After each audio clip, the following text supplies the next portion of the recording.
Hello and good Sunday afternoon, evening.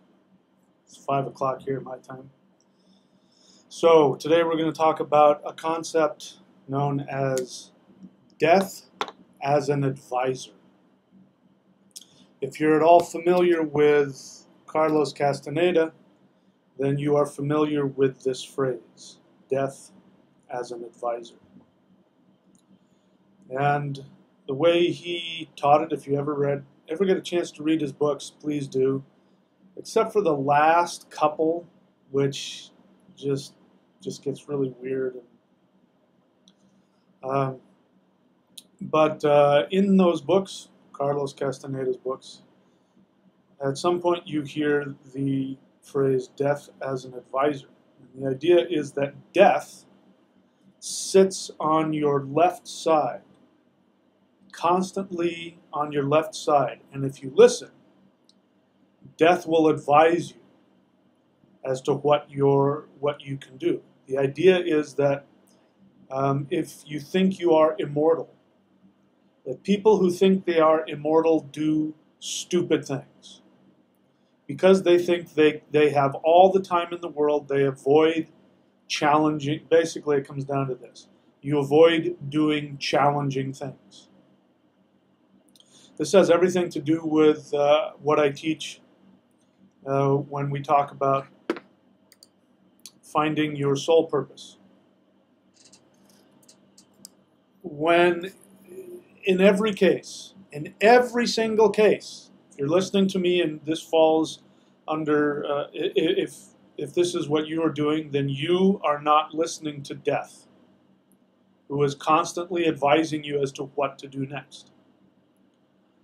If you tell yourself, I'll do it tomorrow, I don't have enough money, I need to do such and such first, well, my boyfriend won't like it, my parents won't like it, my girlfriend, my wife, my husband won't like it, I'm making too much money in this job, I don't feel like it. All of these kinds of excuses for not taking action towards something you care about is what Castaneda would call under the illusion that you are immortal. You're indulging in your illusion of immortality. So death stands to your left, just behind you to your left, and tells you that he is coming for you, and that you could die at any moment. And is this how you want to be living? I can tell you that when we are done with this life, we are not going to look back and ask ourselves, how much money did we make? How big were the houses? Did we get so-and-so's approval? We are going to ask ourselves, did we live fully in each moment? So this is very similar to my ancestral life philosophy. It wasn't just a spiritual philosophy. This was the philosophy that they built their entire culture upon, which is the path of the fearless, brave warrior who is willing to die in battle at any moment. In fact, he longs to die in battle because when he dies in battle, he goes to Valhalla to be one of the warriors of Odin. What is that? The warrior of Odin is somebody who fights to preserve. Sorry, I'm messing around with something. I'm pretending I'm immortal here. Fights to preserve the awareness of the universe. That's the whole fight with the giants at Ragnarok, is that Odin, Woden, he who is filled with the fury of self-awareness, fights against ignorance. So, we're going to be talking about that. So let's take a look at our list. I have a list because if I don't have a list, I tend to go off on tangents and babble on and on. Even I get confused. And I get so many thoughts in my head that, that has this these points to it, and I get halfway through, and then I get diverted, and I never get to the original point. Sort of like right now. All right, so let's take a look at the 4 things I put up here.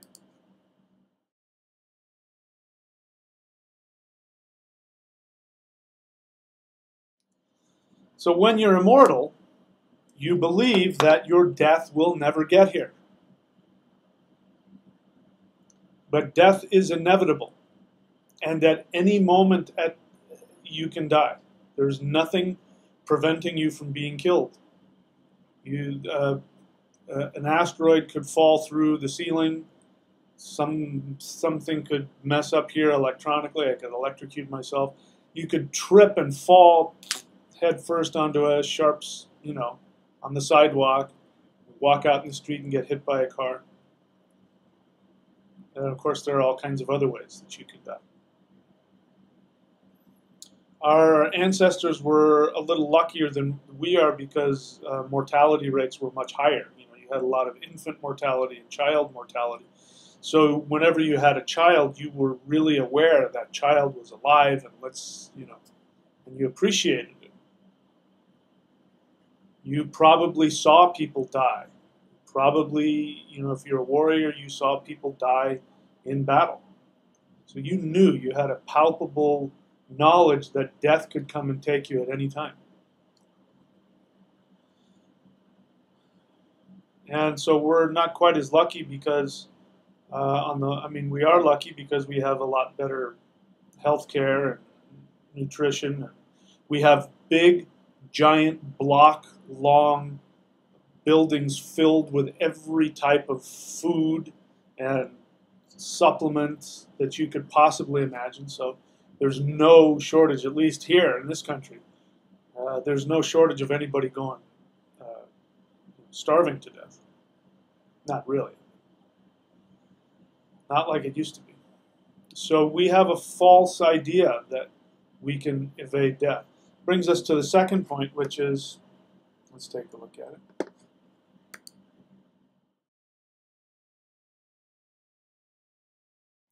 The more that you consciously resist death, the faster it comes. It's like if you're out in the woods and you see a mountain lion, what you're supposed to do is stand your ground and make yourself as big as possible. The last thing you want to do with a mountain lion is turn your back to it, because that is a signal. The mountain lion is wired to respond to your backside, that it has a big giant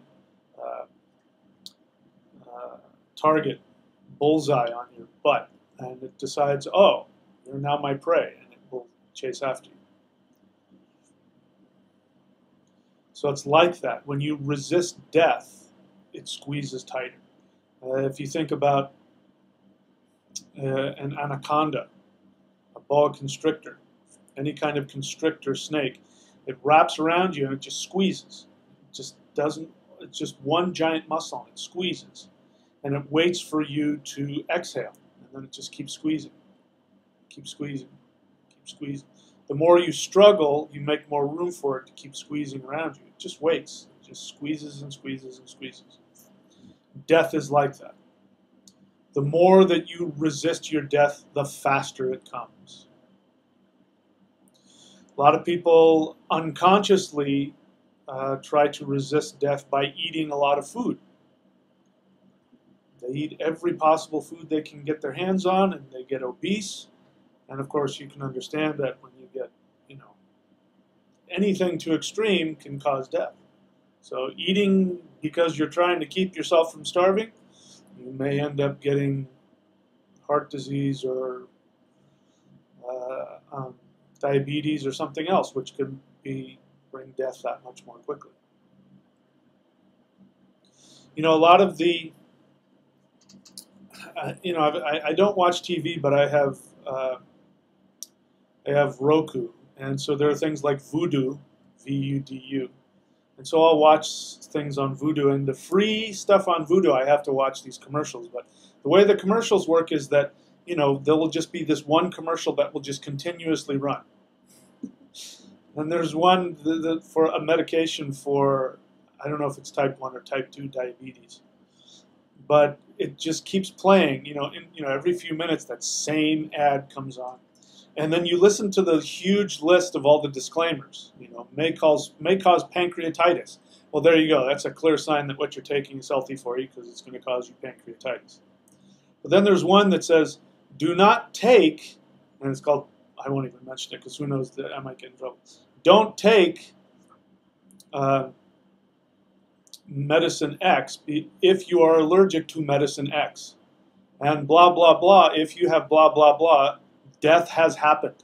I love that. That legal term. They don't say this may cause death. They just say death has happened. And in some cases, death has happened. Like, whoop, whoop. Wasn't because you were taking some poison. But the reason why those kinds of medications end up making things worse is that our Western understanding of medicine, for the most part, is about trying to mask symptoms. And it is such the perfect metaphor for how we deal with our feelings. We mask them. We try and push them down or pretend they're not there. And anything that you push down comes back much stronger.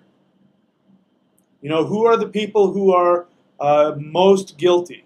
Now, they're not 100% the only ones guilty, but people who are most guilty of like sexual harassment in the workplace.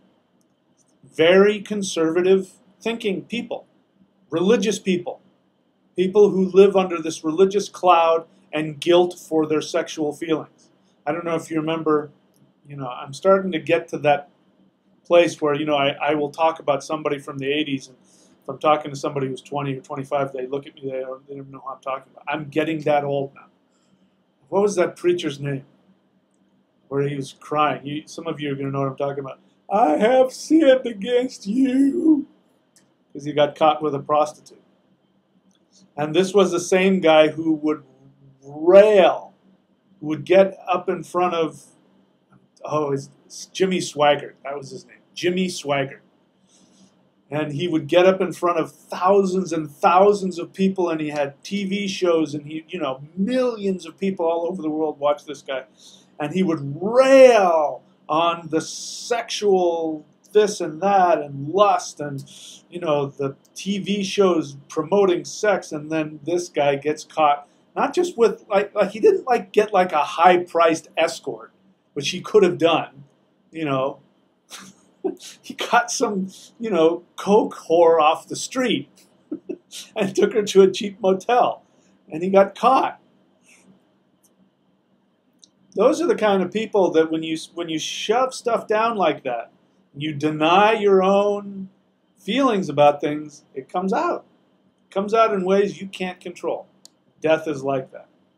When you try to resist your own death, it comes at you much faster. Now, what I want to share with you about that is specifically about taking action toward what you truly want in life. When you say to yourself, I don't have time, I don't have enough money, I need to do this, so-and-so won't like it, whatever the excuse is, you are acting as though you're immortal, in which case death squeezes that much tighter. And I'll tell you exactly how it works. When you do not take action on what your soul is asking you to do, you become unconsciously rageful at yourself. Shame and guilt is nothing other than just self-directed rage. You become rageful at yourself. If you have resentments against the world, this is another way that we deal with it, is that when we're angry at ourselves, we project it out on the world. And so I hate those people, and I hate that people, and the government this, and those people that, and the immigrants, and whatever it is, whatever your pet peeve is. Whatever you feel about them is how you feel about yourself. I'll give you just to reveal myself to you. I am harsh with people on here for a couple of reasons. One is when I'm doing the Q&A, if I think somebody isn't, isn't getting it, if they're acting in ways which are destructive to their own awareness, I can be very harsh and very direct. It's because I have a limited amount of time. I don't have time to coax you. People feel, again, they feel safe on the other side of the screen, so they'll say whatever. People get into flame wars and say things they would never say if you were standing in front of them. But it's because we get into that side of our brain because, dealing with online stuff is sort of like living in the myth of immortality. You get this false feeling of utter safety and immortality. So I challenge that. If I'm talking to you on the phone, if I'm talking to you in person, trust me, very different thing. Those of you who have actually met me in person, you see that I'm actually a very different person in person than I am when I'm being the teacher and I'm letting the lightning come out. But I do that because that is how I deal with myself. And I deal with myself that way because I do not want to waste a moment of my life. Now, that doesn't mean, like a lot of people, I don't want to spend my entire life working. As you know, that's not how I live my life. There are times when, after I've been surfing or after I've been in the gym or after I've been working, I think one of the best ways I can live is to lie on my couch and look at the sunset, or to lie down and watch some television, relaxing and enjoying myself. So, relaxing is a big thing. But I'm not wasting time. I'm constantly asking myself, what is it that my soul wants? And I guess part of the tough decision is knowing the difference between what you're trying to do to distract yourself, which is, okay, let's go stick a needle in our neck, or let's go, drink a six-pack, or, let's light up a spleef, and no, I'll sit here and be depressed all day and watch TV instead of go do something. So when I feel myself do that, I get up and I do something. I'll get up and I'll go swimming. I'll get up and I'll go surfing. I'll get up and I'll go to the gym. Like when I'm done with this, I'm going to go to the gym because I am just so full of, I can barely contain myself. And I need to move so I can enjoy myself. But that's part of it. It's like I ask myself, what is it that my spirit needs to do? I could go into a lot of other things, but I won't. So, your death, what was the second one? Death is inevitable. Let's take a look again.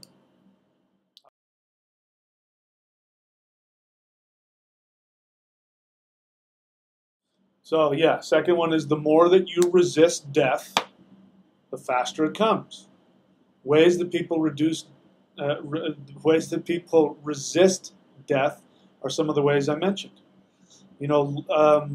People who use chemicals to get out of themselves all the time as a form of entertainment.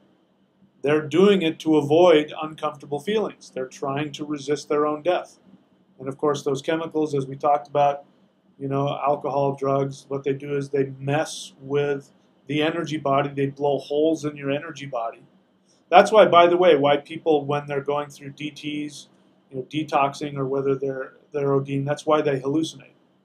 Because they've damaged their aura to such a degree that there's no life force energy there keeping them protected.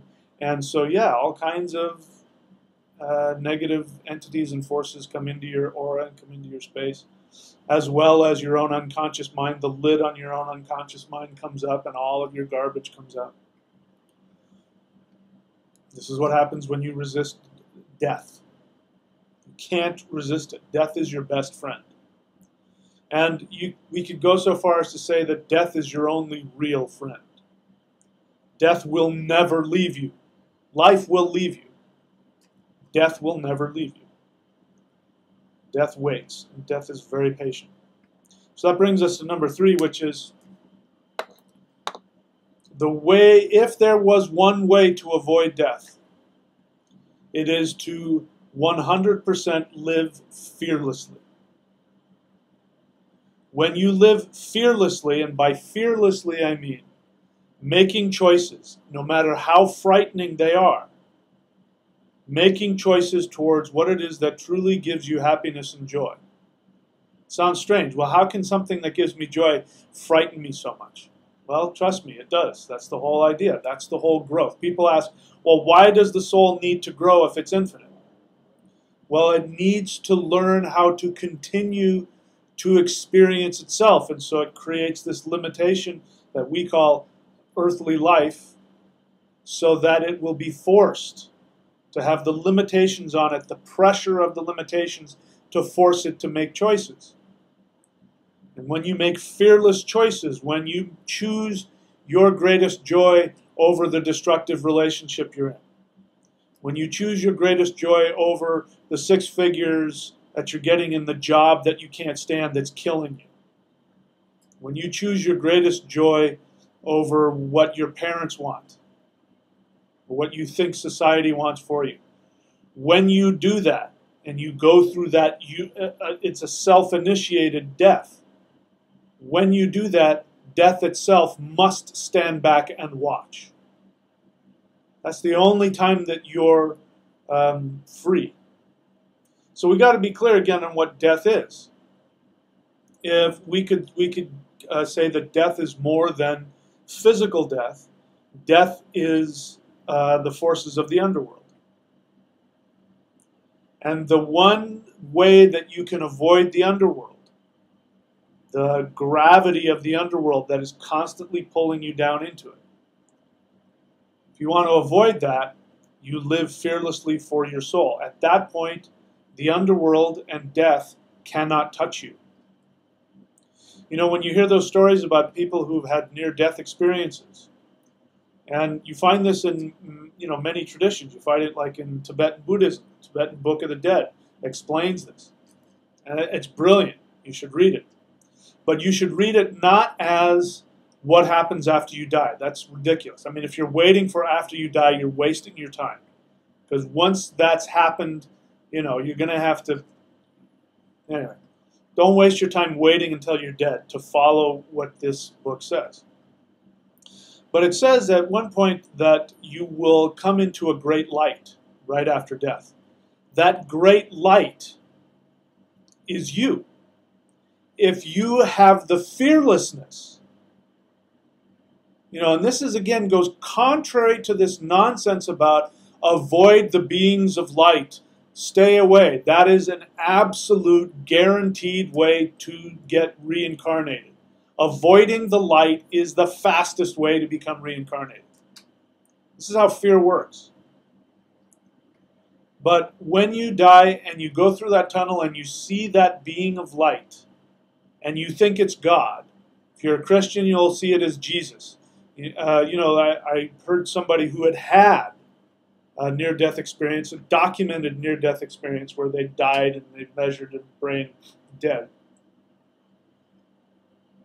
And it was a woman, and she said that, talked about what she saw, and she saw Jesus, and Jesus said, it's not your time, and she came back, and then, sometime later on, she was, in her body again, and she was talking or something, and she saw this robe to her left, I believe, which is death, and looked and saw Jesus, and Jesus had these, blonde hair and bright blue eyes, at which point I knew it wasn't Jesus. Because first off, I don't believe Jesus ever existed.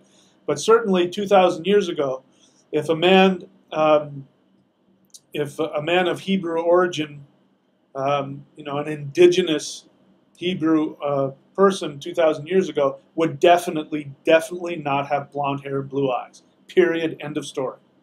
So this is her own projection.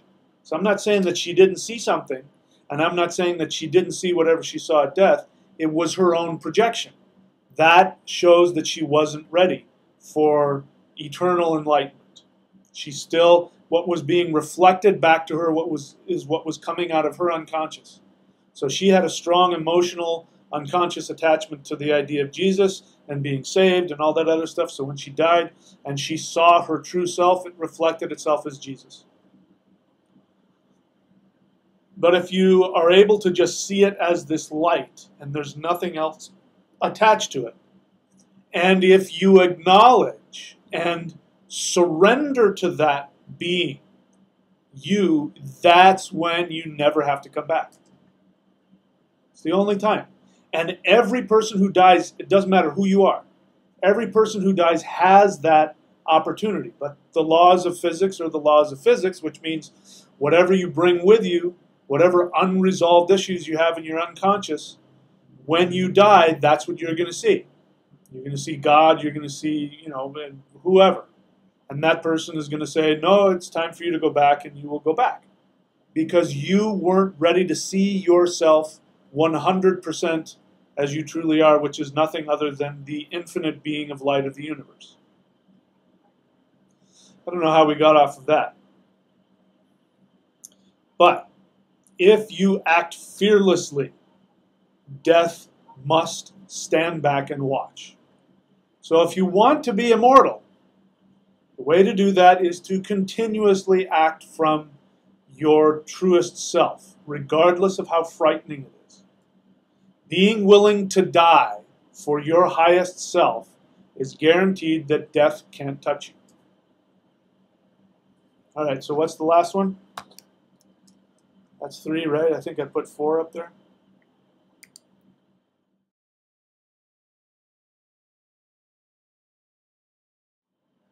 You only have one life in this body. So, this is why we forget. People ask me again, why do we forget? If we have multiple lifetimes, why do we forget? Wouldn't it be more helpful to us if we remembered our past life? No. Because then you would be able to buy into the illusion that you are immortal. And then you would put things off. But when you realize that you only have one lifetime in this body, you make the most of it. You make the most of it. I could go on about myself. I'm going to be 55 in about a month. That's, once you hit 55, there's no going back to, middle age. There's no going back to anything. That's, you're pushing retirement age. You're pushing, I'm already, eligible for ARP. So there are some people who are very healthy into their 70s and 80s. There's a guy who's a natural bodybuilder, natural, meaning he doesn't take anything. He keeps winning awards, and I think he's 70-something. So that can happen. And I'm really grateful. I'm stronger and healthier now than I have ever been. And I am well aware that at my age, that is very unusual to have the kind of health that I have. So I am not taking any of it for granted. At least I try not to. That's why I talk about surfing all the time. That's why I surf all the time, because I have no idea how much longer I have to do this. I may have another 20 or 30 years for all I know, maybe 40 years. Who knows? But I'm not taking any of it for granted. I'm well aware that this is the only life I have in this body, and this body has served me very well. I really like this body. So I'm going to do what I can to preserve it and to make it happy. You only get one shot in this body. You will never be this person again. This person you're looking at here, with this brain and all the stuff that I am and the experience I have in this life, I am never going to be this again, ever. And I'm really aware of that. The greatest gift that my life partner gave me, who's been gone now for 10 months, I never forget her. I think about her every day. Sometimes, all day. I just can't get her out of my mind. And to know that something, when you know something that intimately, and you know all of their quirks and all of their specific things, the way they move, the way they breathe, the things that they say, the way that they think, and like a snowflake. it's that combination is never going to come back again. I will be with that soul again. I believe that that energy of that soul is with me. It's taken me this long to finally come to believe that, yep, she's definitely with me. But not in the same way that I understood her. And that creation will never, ever take place again in that way. Ever. Same with me. I will never be this exact person ever again. And you don't get a second chance with this particular life, with this particular body. And I don't want to regret anything. I don't want to look back on my life when I'm, when I've left and look back and go, gosh, that body had, the genetics of that body were incredible, and I just sat around eating Cheetos all day, and I didn't take advantage of what I could have experienced with that body, with this mind.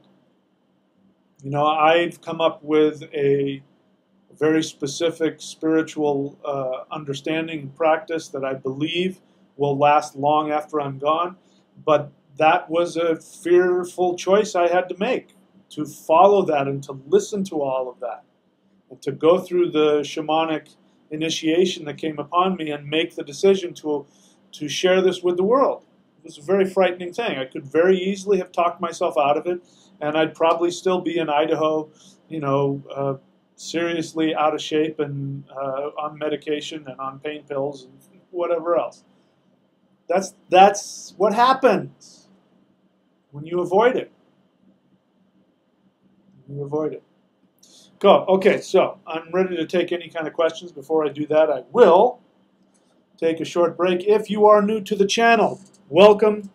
Please only on the Q&A write down your questions. I do not want to read your ideas. This is not a back and forth, I say this, you say that. This is not a free-for-all where you get to show everybody how cute and clever you are by writing something. That's not what this is. If you want to communicate with me, you write a question. The way I know you're writing a question is you say question. Because if I don't see that, I think you're doing exactly that. You're just spouting your opinion, trying to be cute, and I bypass you. I don't want to miss your question, so please write question, and then think about what you want to ask, and we'll see whether or not I respond lovingly or not. Because I have a very short attention span when it comes to things that I find to be, I don't know, I'll save my judgments for later. All right, so I'll be back in 2 minutes and 41 seconds.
Okay, I'm back. So, let's see. I'm assuming there's a bunch of new people. I've made my speech, so I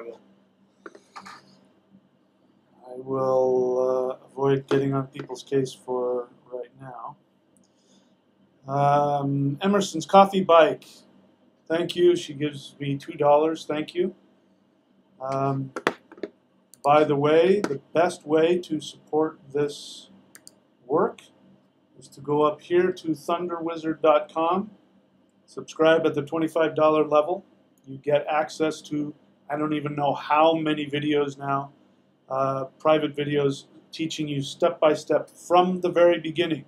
If you start at the first, you will learn step by step Master Shamanism, energy work, ritual, deities, the 9 worlds, the 5 elements, meditation, runes, mantra, all that kind of stuff. But also any of these other things, Qigong.thunderwizard.com, astrology.thunderwizard.com. These are all other ways you can support this channel. Or you can just do what my friend Emerson's Coffee Bike is, and just throw money at me. I will appreciate that. Miguel M. question. I'm the guy who wants to be a rapper. Okay, so we've talked with this guy before. I haven't read his question yet, but I've at least 2 or 3 times told him, stop wasting your time worrying about whether or not you're a good person. Stop thinking about what other people think, and just go do what you want. He's been struggling with that. So now I'll read that and see if, in fact, he has been taking my advice, or if he has, in my opinion, not listened to his death and is acting as though he's immortal because he's afraid. I don't know. Let's find out together. I'm the guy who wants to be a rapper, and I'm living at my parents' house. They are both manipulators, and they suck my energy. So should I get a job and get out of here before following my dream? I don't give a crap if you get a job before you follow your dream. I don't care what you do. Just get the hell out of there. You're doing it again. You're now stuck with, should I get a job first or should I get out of here? You already know what you're supposed to do. I don't care if you get a job and get out of there, or get out of there and then get a job. I don't care what you do.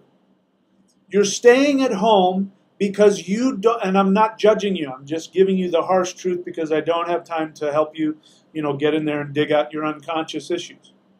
You're staying at home because you're too afraid to be on your own, because if you're on your own, mommy and daddy won't love you. Even if they're telling you, get out of the house. I can tell by your question that they have an unconscious need for you to stay there. They're not sucking your energy. You are allowing them to suck your energy.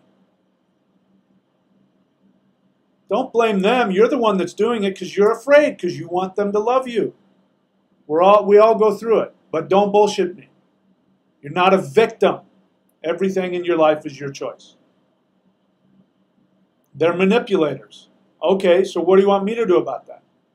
They're manipulators. Does that mean that they have magic ability to manipulate you without your permission? No. You allow them to manipulate you because you want their love. Accept the fact from what you're telling me. I don't know them. But if I take what you're telling me at face value, and accept the fact you're never going to get their love and approval. Just accept it now and save yourself a lot of trouble. It may be impossible for you to do. I'm saying it as though it's easy. It's not. It's probably extremely difficult. People blow their brains out. I'm not kidding. People blow their brains out over this very thing. They hang themselves over this very thing. They OD on drugs for this very thing because they can't tolerate the thought of not having mommy and daddy's approval. I know because I lived through it. But it's just a matter of time. So I don't give a flying fuck whether you get a job and move out, or if you move out and get a job, but get the hell out and start rapping. Stop bullshitting and stop wasting time. Start rapping and get the hell out of it. How you do it, up to you. Miguel M. question continued. All right, so now you're going to tell me that they are the ones at fault, that you're a helpless victim. You're not listening to your death. Your death says that you are, besides being immortal, your death tells you that you're not a victim. So you're not listening to your death if you believe that They're doing it to you. And everything you say might be true. They're narcissistic and sociopaths. So what? I'm sure you are too. I got all fucked in the head because of it. Well, okay, so they fucked you in the head. That's what happens. Parents do that. What do you want me to do about it? It's painful. I'm not trying to minimize your pain. It's horrible and painful and frightening. But what else is there? There's no other choice, my friend. There's no other choice. If you want me to commiserate with you and tell you how horrible it is that they did that to you, as true as that is that going to help you take action to make your life better? Probably not. I did Qigong and mantra, but I really need to leave. A lot of teachers and healers told me I should leave. So then what are you waiting for? I don't know why you're telling me this. You obviously want to do it, and I've already told you to do it. I don't know what you want from me. All right. I'm glad I look happy and satisfied. I'm actually must be a good thing. I'm definitely alive. Definitely feeling alive. Jim Baker, that's the other one. Jim Baker. Jim Baker didn't do the, I have sinned against you. That was Jimmy Swaggart. In front of all the people, after he's been caught, he goes on television in front of thousands of people. His family is sitting there, his wife and his kids. I shouldn't be laughing, but, my Lord, I have sinned against you. Tears coming down his face. His family going,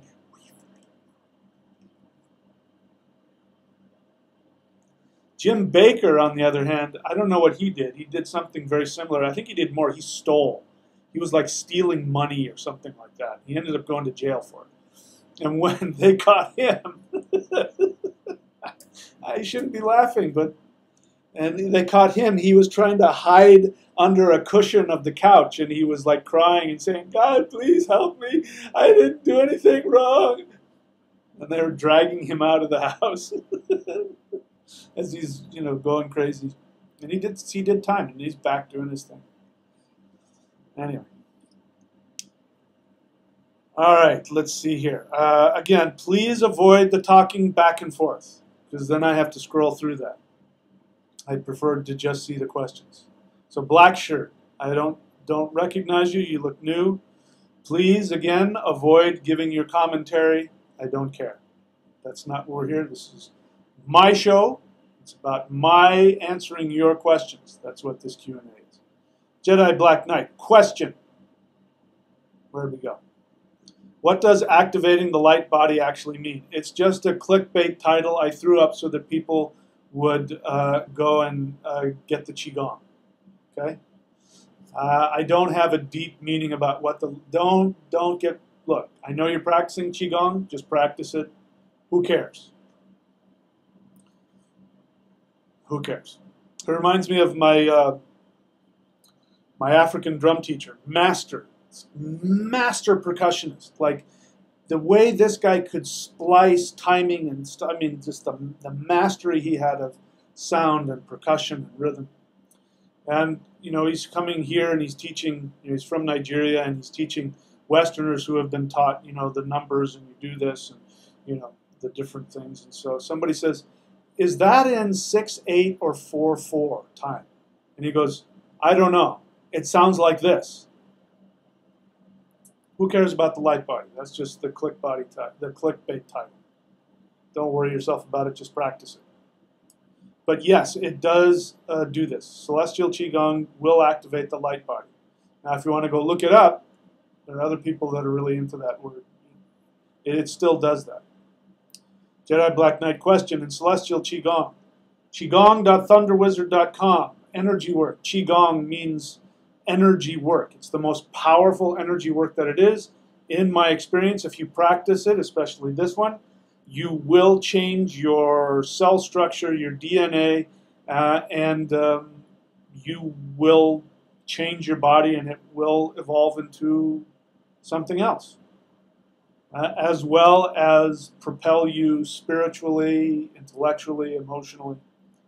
It's the most powerful energy work I know of. That's why it's right there at the top of the list. In Celestial Qigong, can the close down exercise be done standing up instead of sitting down? No.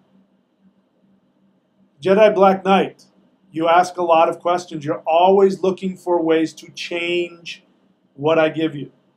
I appreciate that because I've looked at your chart, so I know that your intellect is constantly hyper-analyzing all the details, and you want to get all the details right. Just do it as I present it. If sometimes I don't give clear instructions, and then you can ask. But when I give clear instruction, follow my instruction. If you want what I have, you got to do what I do. I'm addressing your Saturn retrograde, which hyperanalyzes everything. Just do it. Don't think about it, just do it. Rami, question, does reincarnation have anything to do with having children? No. I've never had any children, and I've reincarnated thousands of times, and I don't have any children, so nope, it's got nothing to do with that. You have kids, you don't have kids. It's just a choice you make in each successive lifetime. Emerson's Coffee Bite question, what is the spiritual reasons for Alzheimer's disease? I don't know specifically. Dementia generally, I can tell you from personal experience, my mom had dementia when she died. She had dementia for years. And towards the end, for the last few years of her life, if I was talking to her on the phone, she would only remember probably 10 seconds at a time, and then after 10 seconds had passed, she'd ask the same question. Sometimes she'd ask the same question 5, 6, 7, 8 times. Have you gotten married yet? How is your girlfriend? Wherever it is. Where are you living? When are you going to come see me? Just whatever the question was, every 10 seconds would be the same question. So my mom, I remember as a kid, my mom was always denying things to herself. She was always going out of her way to deny her feelings and deny things. If there was a fight, like there were times when we would have, family squabbles or big fights, and she would get really nasty and do something really nasty. And we'd tell her about it, and she'd say, I never did that. And she would mean it. She would honestly say, I never did that. My ex-wife, I wish her no ill. I assume that she has continued to grow and is doing very well. I know she's happy with her new husband, so I wish her no ill. But when we were together, what would happen is we'd get into a fight, and then she'd start to do, same kind of really weird, angry stuff, which is what happens. People marry, guys usually marry their mother the first time, so I married my mother. And then afterwards I would tell her, because her experience is that I would walk in the room and just start yelling at her. That's how she remembered it. And I'd say, no, there was a whole half an hour. Remember, I said this, and then you said this, and this, and this, and this. And she goes, I don't remember that. And she would be totally like, I don't remember ever saying that. That's what causes dementia, because the universe will eventually give you what you want. If what you want is to not remember, you will eventually get to the point where you can't remember anything. And you're just blissfully happy in your continued, constant ignorance. That's my experience with dementia. Alzheimer's disease, I'm not going to take a stab at because I don't know enough about it. So I don't talk about things I don't know. And is this death avoidance? So you mean what death? The death of Alzheimer's disease? And is this death avoidance, or a way the person to evade feelings of old age? Well, probably trying to evade feelings of all kinds. Not just feelings of old age, but feelings of all kinds. Mad Sweeney's Beer question, would worshipping Hela be good for helping to remember that death is always around? Yes. Unequivocally, yes. Emerson's Coffee Bite question continued. And do some people just get sick? What are you asking me? I mean, if I said no, how would that make you feel? If I said yes, how would that make you feel? I prefer to take the path of full responsibility. And I say that with, the full knowledge. Again, I'm getting older. So the likelihood of age-related stuff happening to me is getting more and more likely. And ironically, I'm in the best health of my life. And I'm on no medication whatsoever. So I knock on plastic. know, I think it's because I try to live what I preach. I think that's why. So I don't know what you want me to say or why you're asking me. Do people sometimes just get sick? There's a lot in that question. I would need to talk to you to find out why you're asking me. And there's no grand spiritual reason behind it. Are you saying that if we live, we can live to say 100, 125? I am saying that. I'm not guaranteeing that. I don't know. You know, I also believe that you've chosen the time and date that you're going to leave this world, which is why suicide is not an option. Suicide is you're breaking your contract. And I'm not talking about people who are like, who have like, you know, painful, debilitating terminal illness. That's different. You know, there's no reason you need to suffer for 6 months when you're going to die. And there's nothing anybody, you know, go ahead and call Dr. Kevorkian as far as I'm concerned. It's just my opinion. I'm not telling anybody to do that. But the way that I see, like again, my mom died, how old was she? Pushing 90. She's pretty old. Not as old as some people, but, you know, definitely old. And she had been old and, you know, for a long time. I can remember her at 50 years of age being just old. Like she just couldn't function. She couldn't walk. She couldn't do a whole... She lived another 40 years of just being really unhealthy. She, you know, ate horribly. She, you know, mentally and emotionally, all the things that I say not to do. And she lived to be 90 and then, you know, slowly died. And there are people like the, you know, who's the animal guy? I forget his name, but, you know, he went and picked up a stingray out of the ocean and it stung him right in the heart. I mean, you know, it could have an inch any other way and he just would have had a really nasty, you know, wound. But no, it just, the stingray went right into his heart, killed him instantly. That guy was meant to go right then and there. So you're meant to go when you're meant to go, which is why instead of just, you know, trying to, you know, extend your life by not doing anything and taking a bunch of chemicals that just suppress all of your illness, which is really based on you not following what you truly want, live your life fully. You know, it's just, you know, we do have karmic stuff and there are, you know, some people are born with genetic defects and those kinds of things do happen. Is that the same as just getting sick? I don't know. So I can't really make a blanket statement, but I don't want to answer this question in a way which will give you or anybody listening an excuse to just say, oh, well, I can't help it. That's just the way it is. You know, again, there's that video, I'm not going to play it now, of the guy who was a paratrooper. You've seen me show it a couple of times.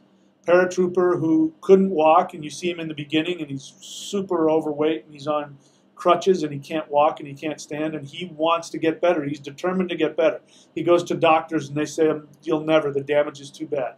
He goes to yoga instructors, and they won't take him. Finally, one guy, who I've now found out is an ex-wrestler or something, decides to teach this guy yoga, and you watch him go through the process, and by the end of that, he is svelte, and he's running, he's sprinting. Every time I see it, it brings me to tears.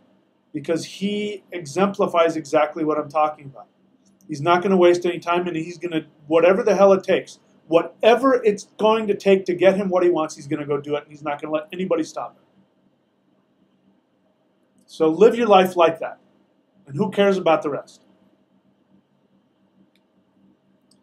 All right, what else? Carrie Klein, where were we before we were born? How important is that question to you? How does the knowledge, if I answer that question, how does that help you live life right now?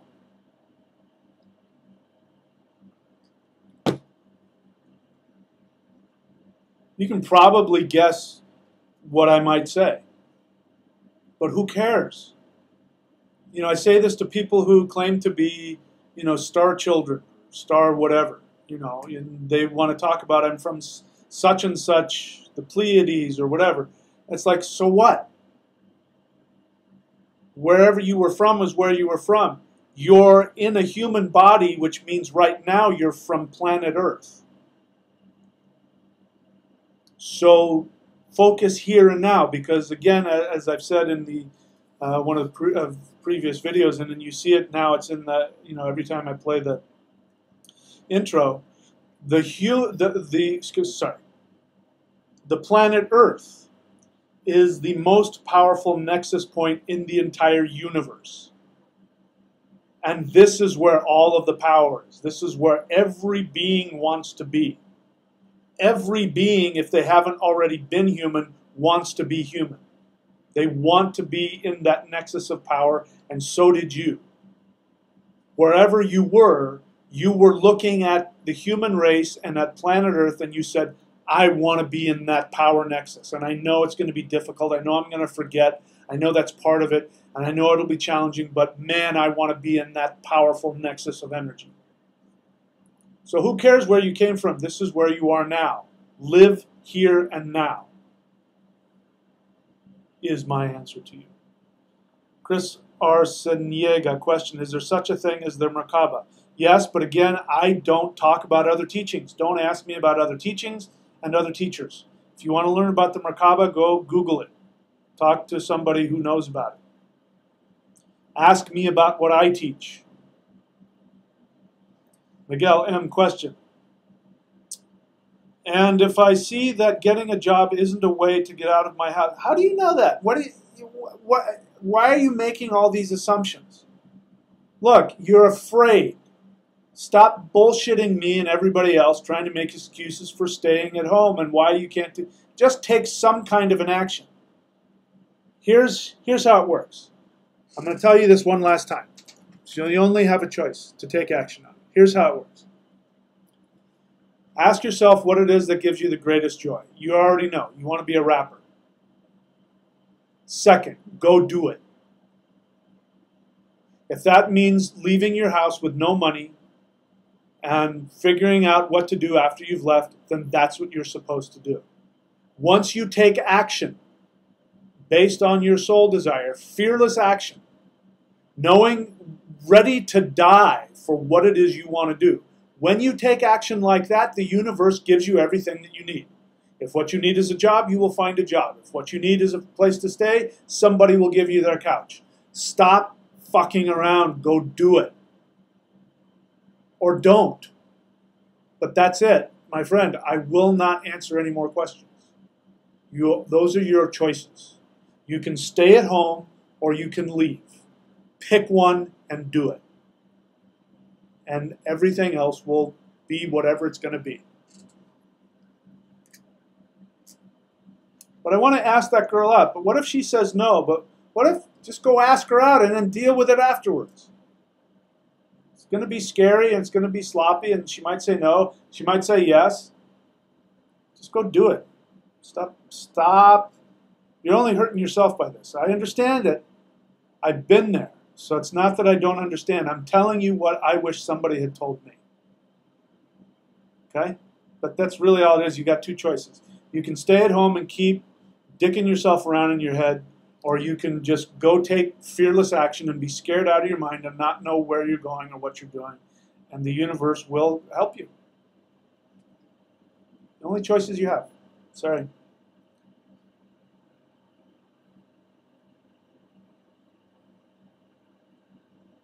Yeah, I'm not going to answer your question anymore. You've already gotten all the answers you're going to get from me. Robin Pruitt, question, how would one worship Hela? Well, if you haven't gotten a reading from me, astrology.thunderwizard.com, you can face southwest. You can do the Hool breath. If you don't know what the Hool breath is, I will write it down for you. Go on to YouTube, because I'm the only one. You have to have the exact thing. Or you can go onto my channel, type that. Do that with the Hool breath posture facing southwest and ask her. But if you really want to know how Hela wants to be worshipped in your particular life, go to astrology.thunderwizard.com, get a reading from me or from, right now I only have one active apprentice, but there will be more coming. And you will find out which direction to face, what deity, if you want to worship Hela, you can. But I'll tell you what, the specific ritual you need for that. If you don't want to do that, face southwest and do the wheel breath.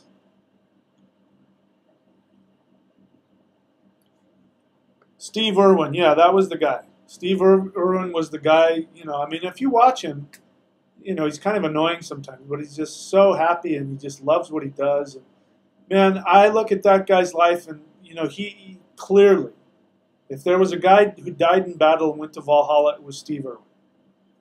He just spent his whole life doing what he wanted to do. And, he was like wrestling gators and crocodiles and swimming with sharks and all kinds. But nope, one day he picks up a stingray and exactly. He was out on the boat in the ocean doing his thing. He died instantly. I have nothing but respect for the way that guy went. He died doing what he loved. How can you not respect that? He could still be alive, sitting at home, watching television or playing video games and eating Cheetos by himself in his parents' basement. But that's not how he did it. He went out and he did his life. Good for him. Emerson's Coffee by question. Related to longevity, how can we use our rune studies and the rune wheel, medicine wheel to enhance our health? I binge watched 2 rune videos and felt some relief from illness. Well, there you go.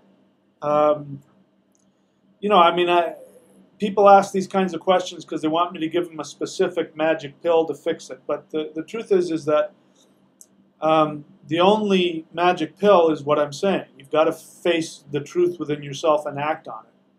And ritual is one way to do that. Mantra is one way to do that. Runes are another way to do that. Whenever you deal directly with the forces of energy, which is why I recommend that people go to thunderwizard.com and practice that and learn that. Why I recommend doing mantra and ritual. Why I recommend doing Qigong. Why I recommend all the things I recommend, because they all come back to the same thing. Here's the one thing I can tell everybody. If there's one thing that you need to do, read this book. See if can you guess which book I'm writing down here?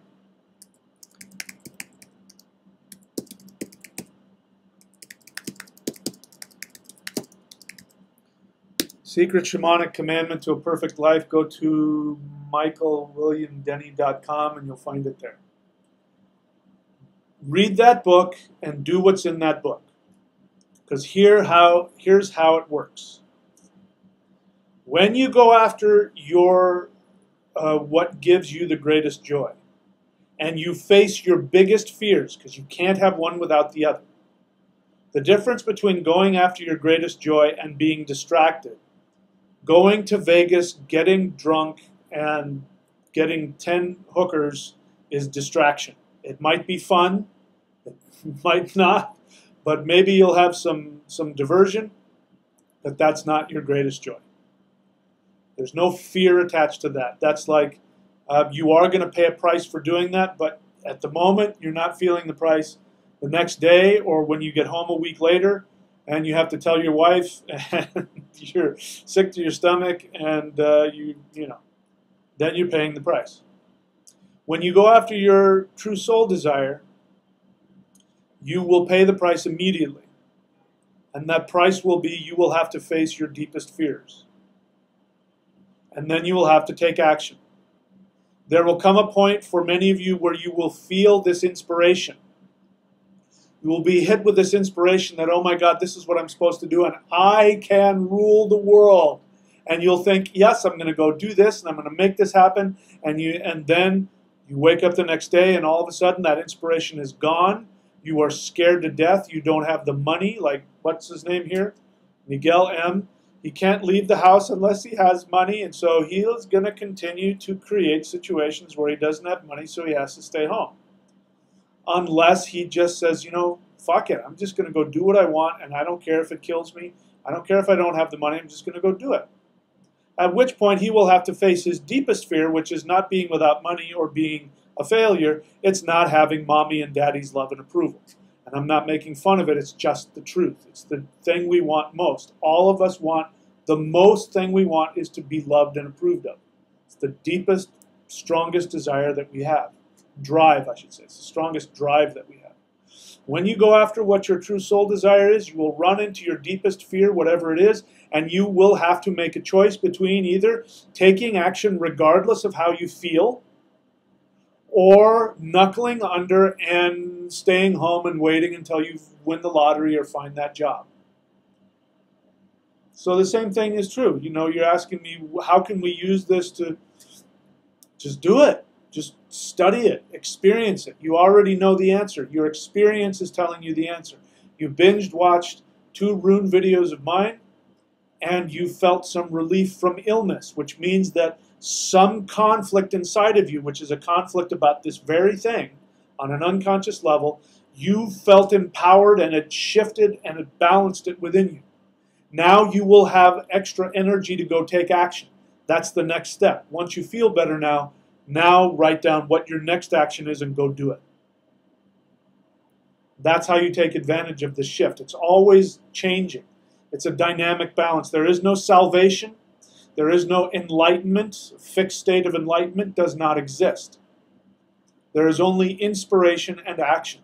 If you want to stay in that state of enlightenment or salvation or nirvana or whatever words you want to use, that is done by only doing one thing, which is listening to what your soul wants to do and do it. That's the whole point of meditation. The whole point of meditation is to be able to instinctively know what your soul wants and to be able to do it. Lots of us don't have that ability because we are conflicted. And so we meditate, you know, the basic meditation where you sit and you watch your thoughts go by is a way of finding out how you're conflicted with yourself. And to be able to get distance so that you're not a slave to your fears that force you to take actions or force you from not taking actions, whichever it is. Actions is what it's all about, the actions that you take. It's not about how you feel. Passing Arcturus. Question. Why do you think a person would self-sabotage themselves with women by telling them things they know turn them off? What? Why do you think a person would sabotage themselves? You've got 2 things there. You self-sabotage themselves. Why do you think a person would sabotage themselves with women? You mean, why would they, not using women to sabotage themselves? This is why it's important to think about what you're saying and write a if you need to practice it, write it out so that it makes sense and it's coherent, so I don't spend 10 minutes trying to figure out what the hell you're trying to say. Paying attention and putting effort into things are probably 2 of the most important things that we have in this life. I recommend you do that. Why do you think a person would sabotage themselves with women by telling them things they know turn them off? Why are you asking me that question? Do you do that? Do I do that? Are you saying that I do that? Why are you, if you're saying that, get honest and say, I sabotage myself by saying things to women that turn them off. If you're asking me that question because that's what's happening to you, then ask me that. Putting it in the third person is being a pussy. And it's you being stuck in your head. Get out of your head, get into your feelings, talk from your feelings, own it. I can better help you if you do that. As it is now, how do I know why he or she or they, or I don't know them well enough to answer that question.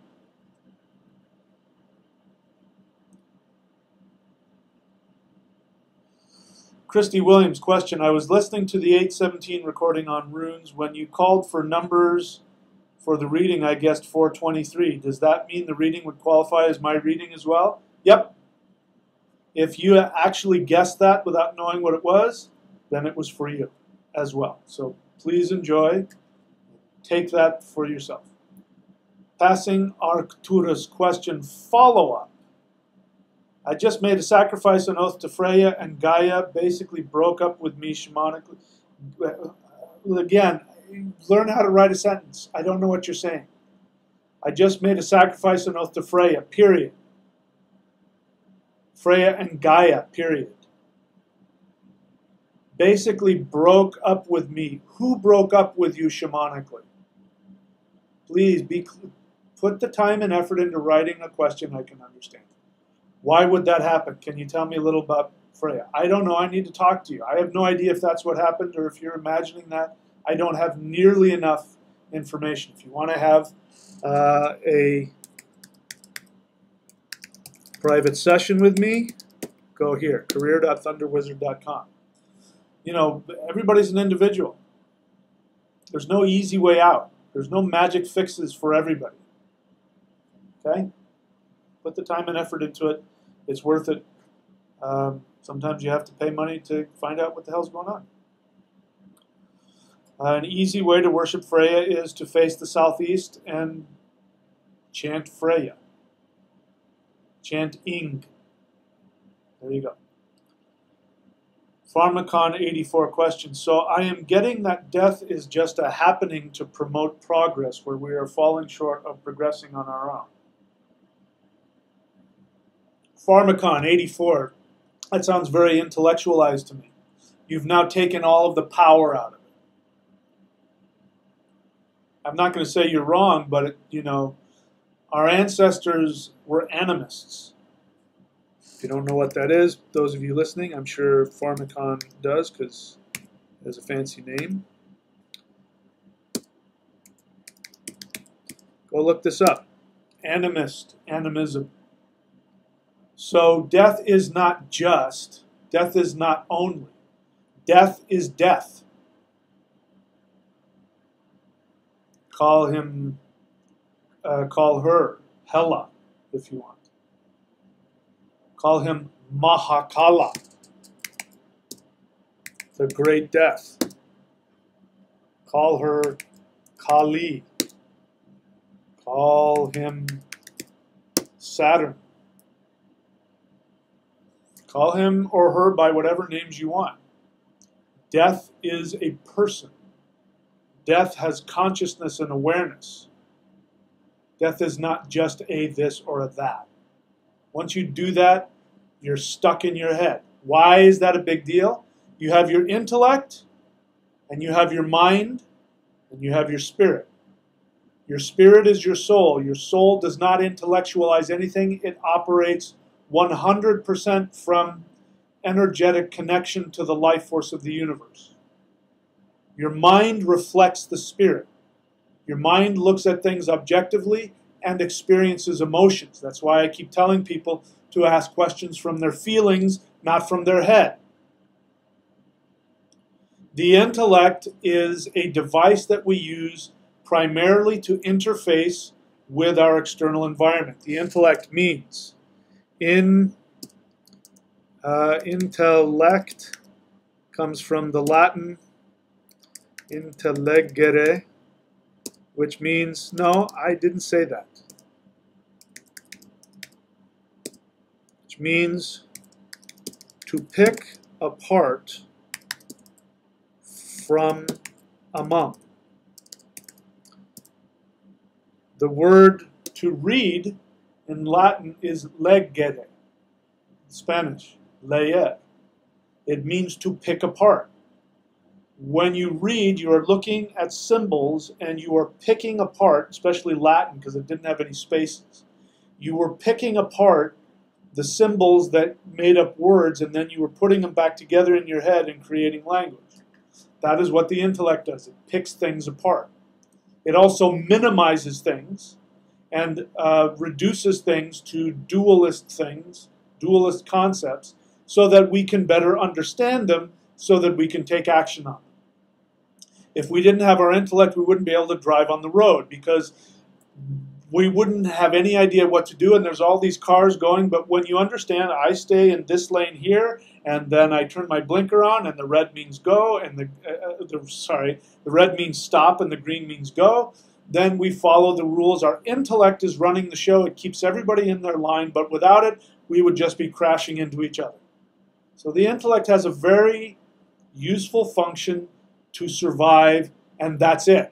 But it reduces things down to tiny bits of information so that we don't get overwhelmed and we don't die. So when the intellect kicks in and tries to minimize an infinite concept like death, it's trying to take the fear out of it so that we can minimize it. It's another way to bullshit yourself and stay in the idea that nothing has any real risk or value, and then blah, blah, blah. So the short answer is no. It is not just a happening to promote progress where we are falling short of progressing on our own. It is an actual force. And it talks to you. Listen to it with your feelings. Have an emotional experience. Have your fear. Have your awe. Have your wonder. Have your experiences. Have your emotions with it. Do not get trapped in the intellect. All right, what else? Matt Sweeney's bar question. Other than the obvious creation of Hela, what obvious creation? I mean, Hela has been created by something? Or the creation, Hela has created something? Other than the obvious creation of Hela, I don't even know what that means. What is Loki's aspect involved in death, if any?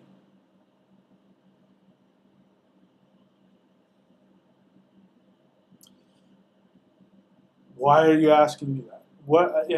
The question is so confusing to me, I don't know how to answer it.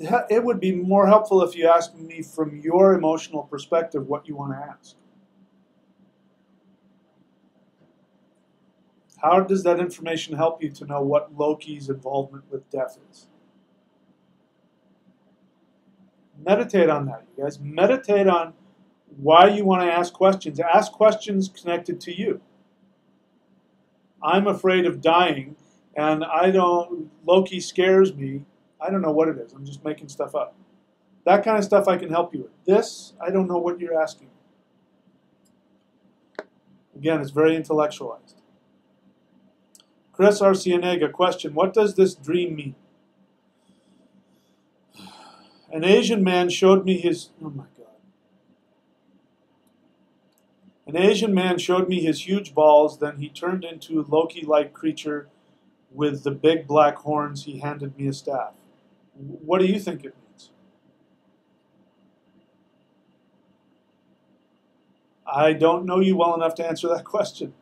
It sounds pretty intense. It's obviously somebody's giving you some information about your transformation into becoming a shaman. Outside of that, I would need to talk to you to find out more.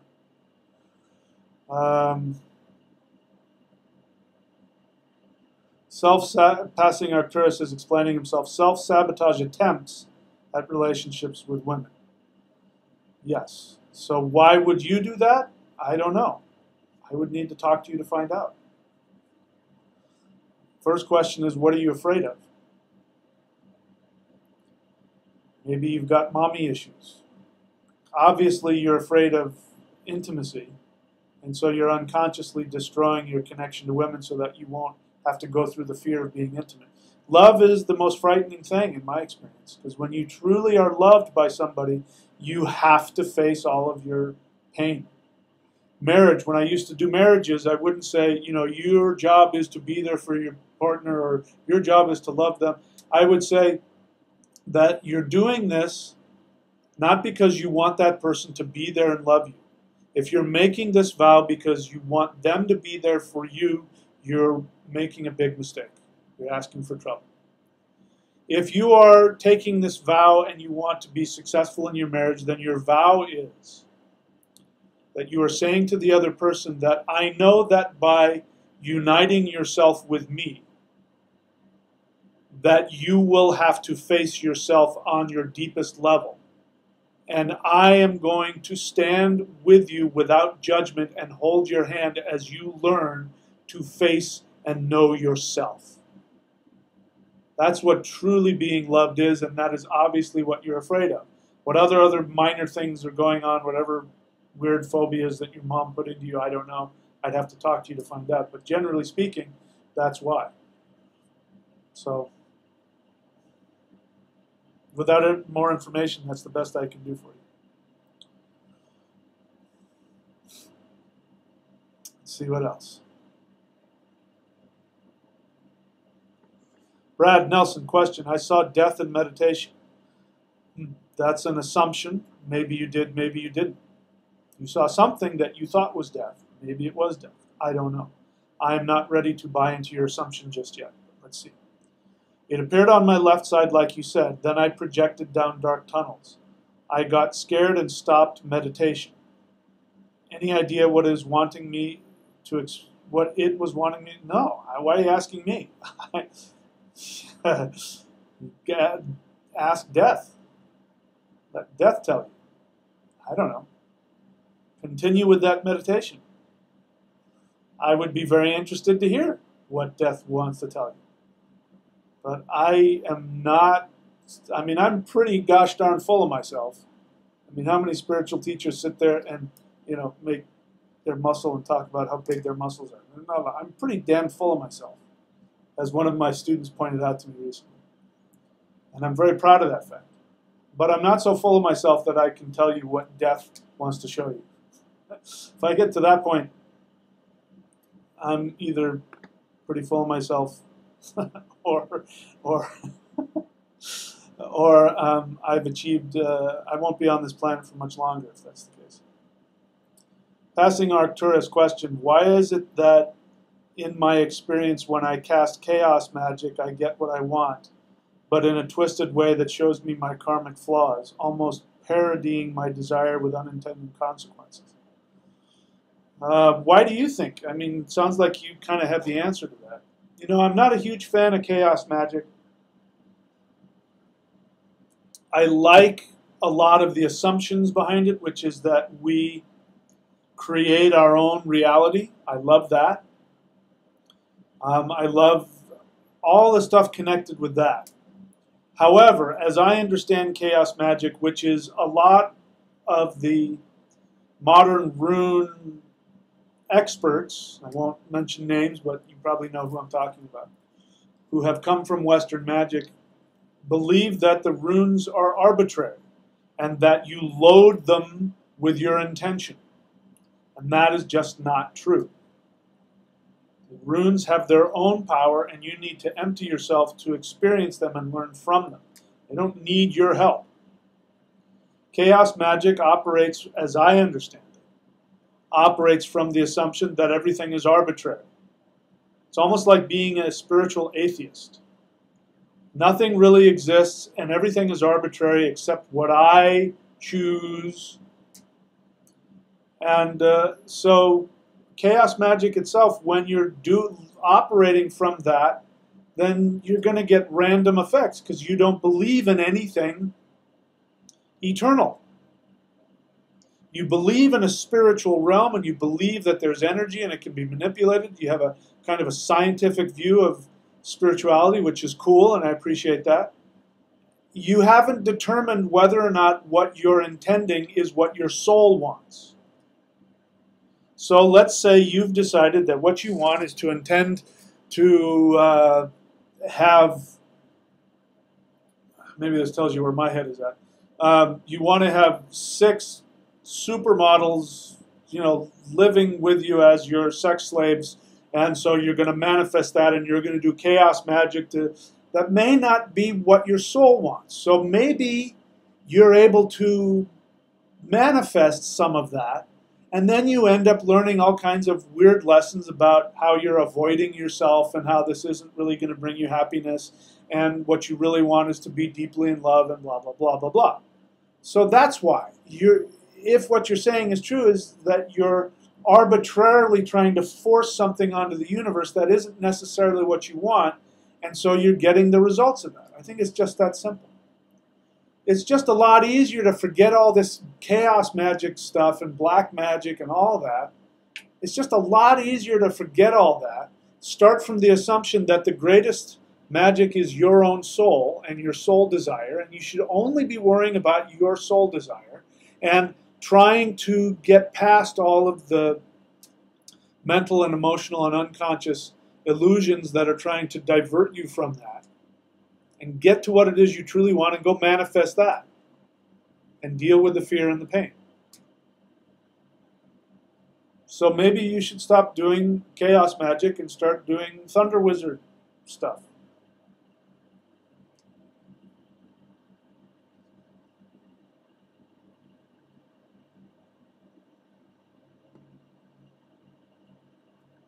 All right, that's it. No more questions. I'm going to take a break. I'll come back. We'll see if there's anything more to say, or if I'm going to go do some swimming at sunset. We'll take a look and see. All right, so I'll be right back.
So I want to respond to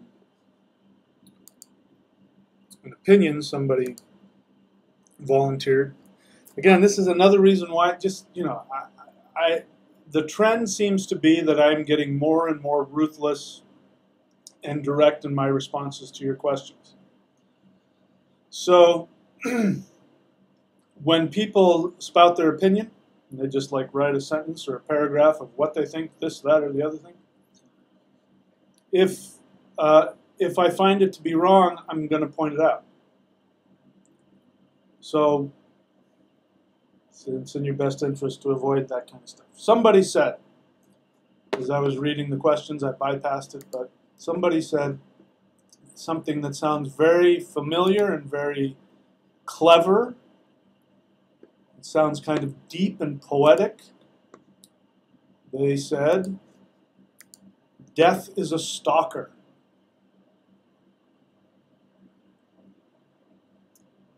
No, that is your illusion talking to you. Death is not a stalker. Death has you. Death can tap you at any moment. Death is a stalker, lays the assumption that you can escape it, that you can run from it, that it's hunting you. And as long as you are, 2 steps ahead of it, death won't catch you. That is coming from your illusion that you are immortal. No, your death has you. Your death is with you. Your death knows you. Your death can tap you at any moment. It is not stalking you.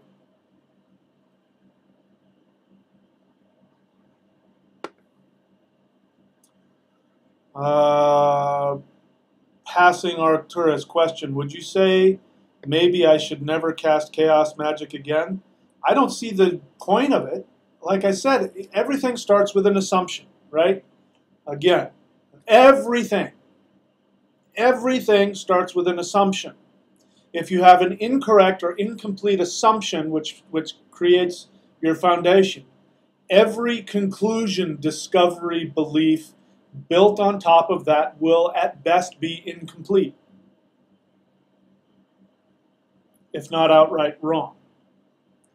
Chaos magic starts from the assumption, as I understand it, that the universe is arbitrary and that you can create whatever you want. It just responds to whatever you project. That's only partially true.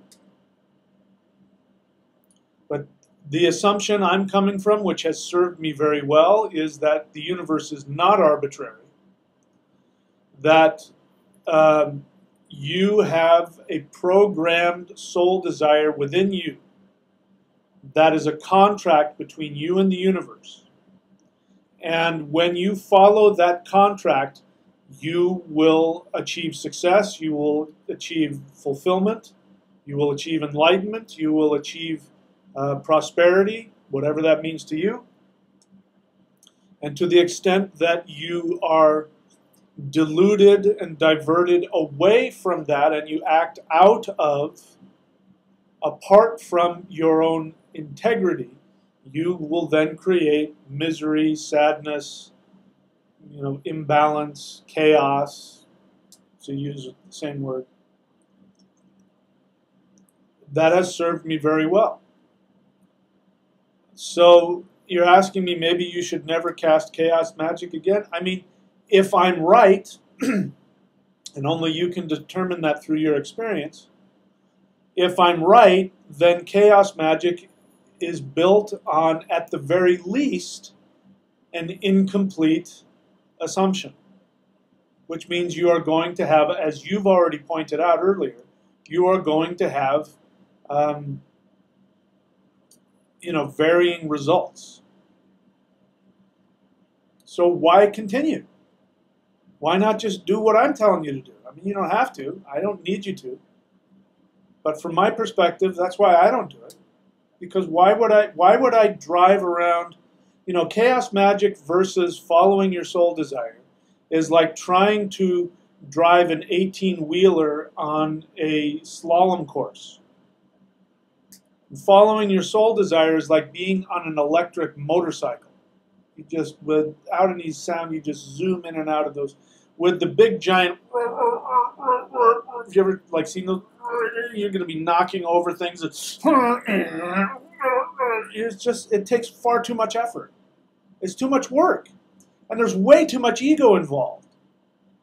You're so full of yourself that you're going to determine what you want on the universe. And in reality, it's coming from fear. It's coming from a belief that the universe doesn't love you and isn't there for you. It comes from the chaos. Everything is chaos. And look at the people who do it. Most of them are, ex-Luciferians or, whatever. A bunch of goth people smoking cigarettes and smoking weed with stuff stuck in their face everywhere. And, out protesting this, that, and the other thing. Just be in the flow of yourself, and you don't have to work so hard. So that's why, from a practical perspective, it's just a lot easier to do what I'm suggesting. But that's my opinion. Believe it or not, take it or leave it. You have my permission to completely think I'm full of crap. I don't care. And then he says, okay, yeah, you just answered that question. Never mind. So yeah, I answered it. Lucky Sun, question. I feel like diet and nutrition are paramount for keeping our psyche, mind, spirituality healthy. When we eat healthy or unhealthy, does it keep us on the path, or if the latter in the fog? Let's see. If I drink a cup full of hydrochloric acid, or if I drink some caffeine-free organic rooibos tea, is that going to have Of course it's going to have an effect. I don't know why you're saying that. It's not a question, by the way. You're giving us your opinion, and I don't disagree with your opinion. Of course, it's like anything else. There's probably a lot more to that. I don't know if you've got another agenda, like if you've got a vegan agenda or something else underneath that, in which case we might have a different discussion. But from what you've just said, of course, I mean, that just seems pretty obvious to me. Chris Arcienega, question. When do I know when I have mastered Thunder Qigong? When you have achieved so much energy in your body that you phase out of existence and you become a thunder deity. At that point, I think you've mastered Thunder Qigong. Is medicine wheel Qigong the next step? No, you can go and practice medicine wheel Qigong right now if you want. It's good to spend some time with one until you get some mastery. You're never going to completely master anything. That's just not, I mean, like I said, if you achieve that level of complete mastery, then you won't be human anymore. So, I mean, if I just take your question at face value, it's more like, when do you know when you have achieved enough level of mastery to move on? You can do it now. So let's say if you want to be safe, spend 3 months practicing Thunder Qigong and then move on. Having said that, if this were 1,000 years ago, I would say spend 10 years mastering Thunder Qigong. And it's really kind of up to you, but I appreciate the question. If in doubt, stay with Thunder Qigong. Thunder Qigong is something that you could do for the rest of your life. It's not like it has to be mastered and then moved on to something else. The Hul breath can be done by itself for the rest of your life. The Heaven-Earth Qigong meditation can be done by itself for the rest of your life. Thunder Qigong can be done forever. That one thing. It's one of those all-purpose things. If you focus on just that one thing, you'll get everything you want. I offer a bunch of different stuff because people in the West can't deal with just having one thing, and I'm like that. I like a bunch of different things. Right now, all I'm doing is one specific exercise and one specific mantra. I'm focusing on one thing. That may change in a few years. Anyway, it's a good question. Thank you for your question. Ryan Satterlund, question. I had a dream months ago now of a bind rune on my father's urn. Okay, I'm not... I don't know. I'd have to see it. I don't know enough about you. I don't feel it's my business to interpret a rune stave of your father's urn. I'm not so, I am very full of myself, as I said, but I'm not so full of myself that I'm going to interpret something that's clearly connected to you and to your father. Rami, question, is there something I can do about annoying ideas that keep missing with my brain? Rami, you need help. How many times do I need to tell you? You need to get professional help. You need to go see, perhaps a physician and definitely a psychologist.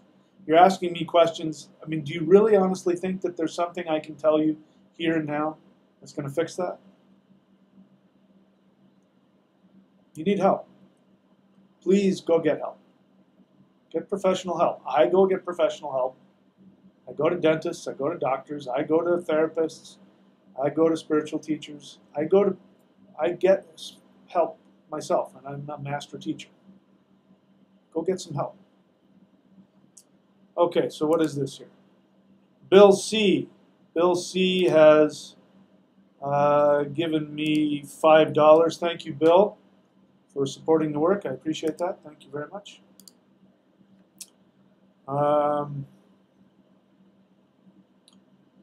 Rami, question, is there something I can do? Oh, no, I already answered that. Sven Filking 333 question. I just finished your rune divination book. I get the reversed meanings, but what does it mean when a rune lands sideways? That is something that I deal with in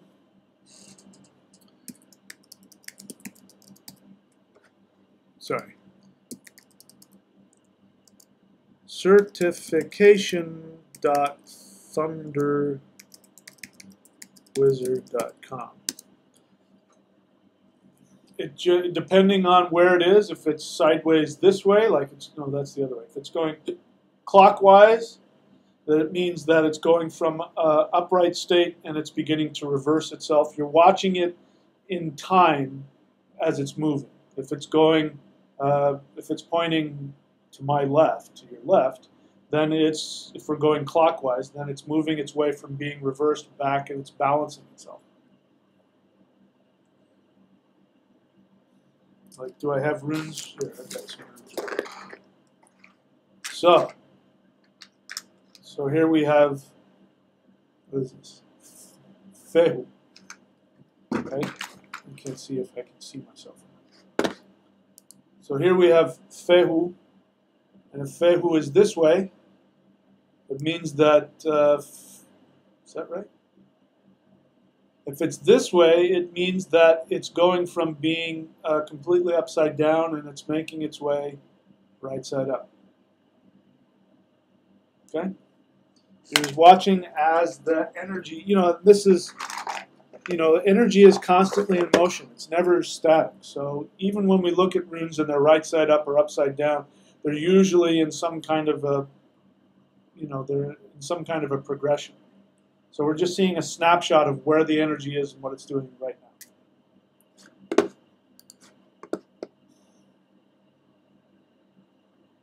Michael Vanasek, question, was there a time that there was no death, decay in human life? No. The moment that life was created, death was there. This is why, another reason why there is the Aesir-Vanir War.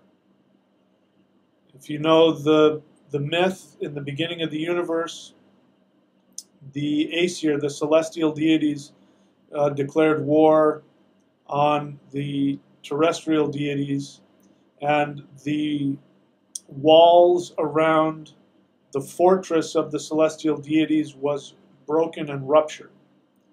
And that happened because of death and decay. Time and space.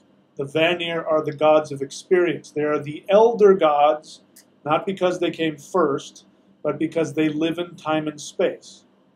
The celestial deities cannot tolerate anything other than static perfection. And so they went to war because they don't like the idea of death and destruction and decay.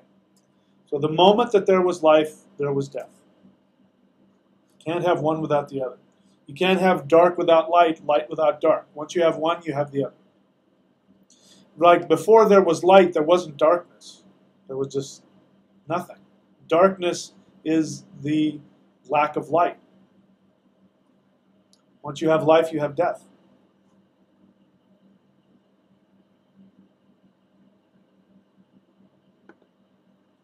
What caused us to enter into death, rebirth, reincarnation cycles we find ourselves in now? A lot of assumptions in that question. But what I teach is that you choose it. It's just that simple.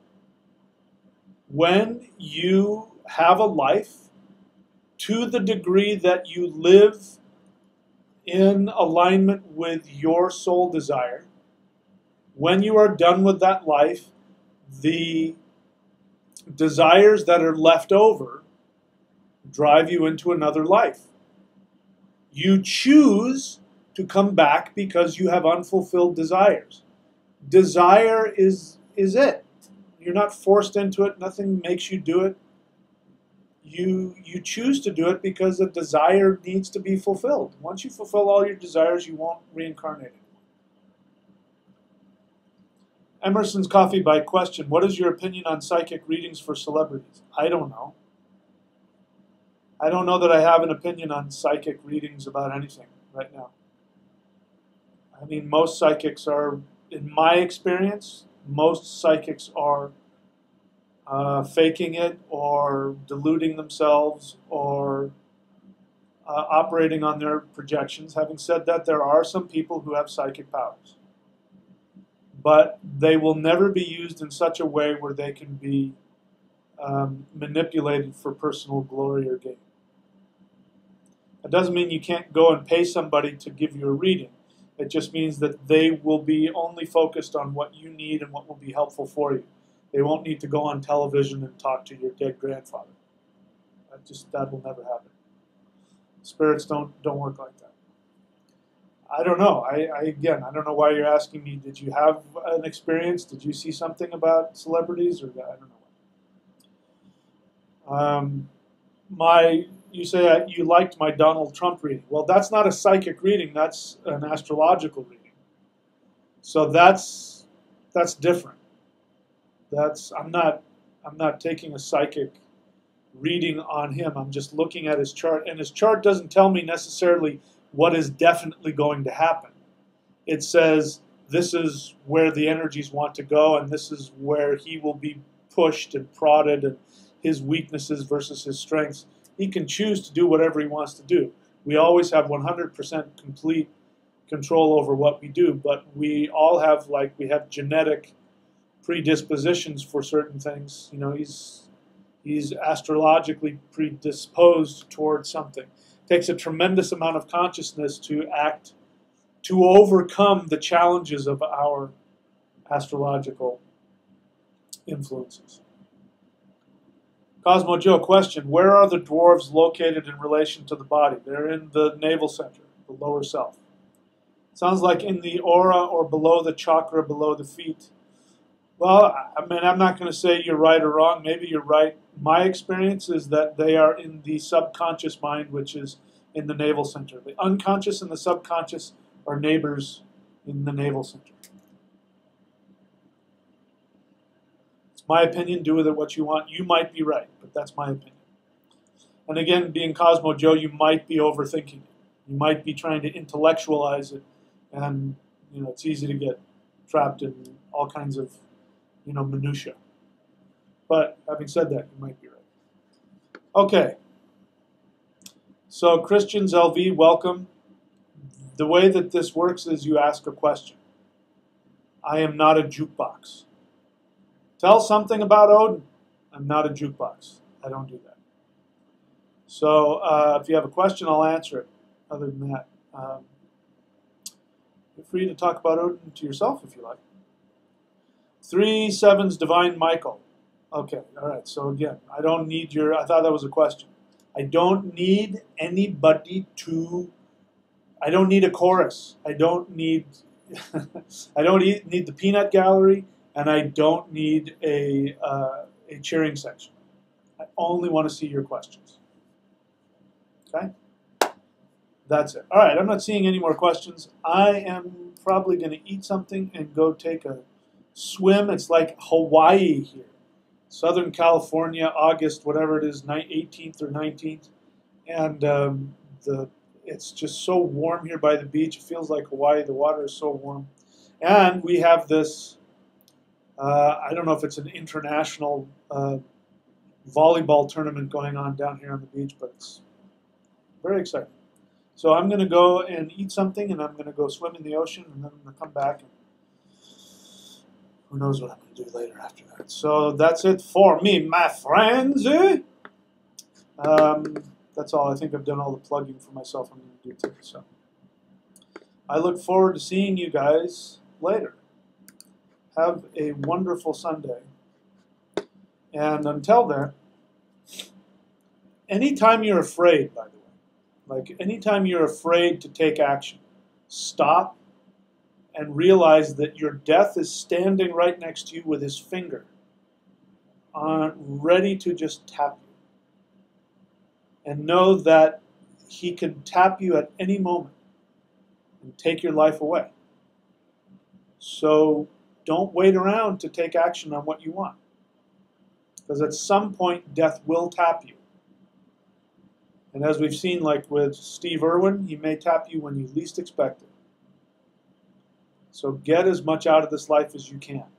Having seen it and watched somebody that should not have died. I mean, to me, I find no reason why my partner died. How the universe continues to exist without her in my life, I don't understand, but it does. Your life can end too, and you will then be stuck with all of the things you wish you had done. I'll shut up with this. I've shared it before, but I read somewhere that people who jump off bridges committing suicide, those that have survived, the moment they jumped off, the moment that their foot left the bridge and they could no longer change their mind, as they're falling, they instantly realize all of the things they could do to change their problems and make their life better. It's like their whole future life flashes in front of them and they see what they can accomplish and they regret it so much. Like, oh, what a mistake. I heard about one person who tried to kill himself with a gun. Obviously didn't do it, but the moment that they pulled the trigger and they felt it go past the point of letting go, that moment in a nanosecond, the same thing. They saw their entire future life ahead of them, and they knew exactly what they could have done to avoid being in whatever the problem and how they could fix it, and they regretted it so much. So when you're afraid to take action, realize that your death has his finger right above your shoulder and is going to tap you at any moment. And can you honestly say, if your life is taken from you, that you can look back and go, I have nothing left to accomplish. I've done and said and experienced everything I want to experience. I have no regrets. If the answer is yes, then good for you. You are my teacher, and I bow before you. I mean that in all sincerity. But I'm willing to bet that that's probably not the case. There's probably still something left that you want to do. So go fucking do it.